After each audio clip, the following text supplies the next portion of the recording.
Marriage and Infidelity Horror Stories. Story number 1, the She Doesn't Know That I Know Odyssey. Part 1. I don't know where to begin, but I guess there's no easy way to say this. This is the worst thing that has ever happened to me. I'm 30 years old. I work from home as a software developer. My wife, Emily, is 28. She's very beautiful.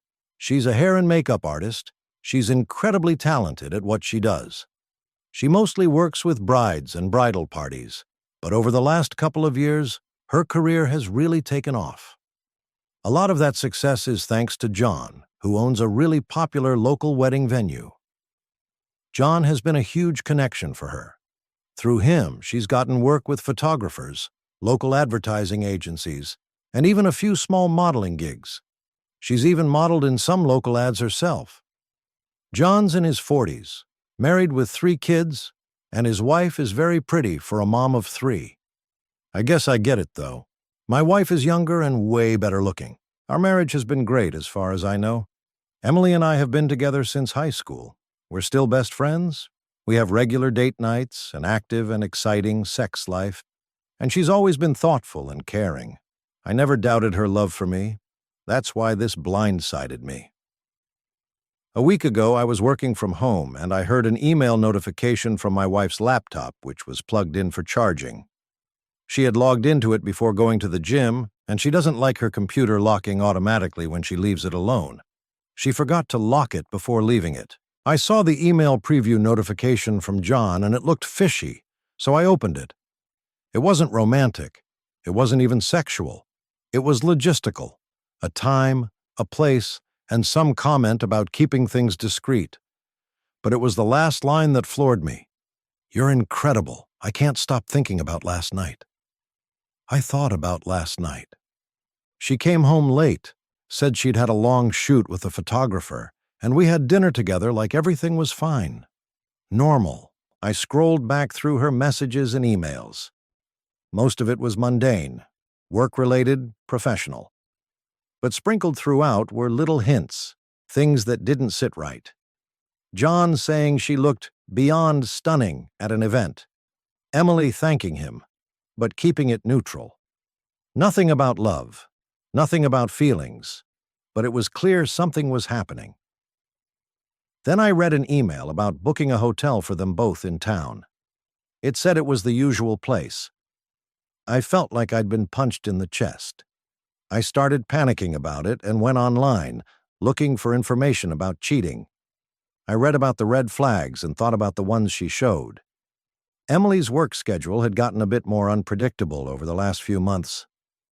She'd started dressing up more, new outfits, sexy underwear, even on days when she said she was just running errands.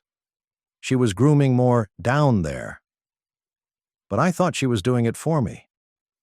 There were nights when she came home later than usual, blaming long shoots or last-minute bridal emergencies. But she never seemed distant. She never pulled away from me. If anything, she was more attentive, initiating sex more often, planning surprise date nights, and constantly telling me how much she loved me. That's the part that stings the most. I didn't feel like I was losing her. I felt like we were closer than ever. I started paying closer attention. Later, I was snooping around the house on the pretext of cleaning, and I found a small jewelry box tucked into one of her makeup drawers. Inside was a necklace, simple but expensive looking. I hadn't bought it for her. When I asked about it casually later, she said it was a gift from a client. I didn't question it at the time. It seemed plausible. She works with high-end brides all the time, and clients giving her gifts isn't unheard of. But now, I couldn't get the image of that necklace out of my mind. I also started noticing other things, the new clothes and underwear, the grooming, little shifts in her behavior that seemed harmless on the surface but now felt suspicious. I've been copying the messages to my computer and torturing myself by going over and over them. It goes back about a year, which is when her hair and makeup business started booming. Here's the thing. I don't think Emily loves John. I've read through the messages, and while he's clearly infatuated with her, she keeps him at arm's length emotionally. There's no "I miss you" or "I love you." Just logistics, compliments, and occasional thanks. One time she even wrote, "Ha ha, go tell that to your wife." But it doesn't matter. She's sleeping with him. She's lying to me.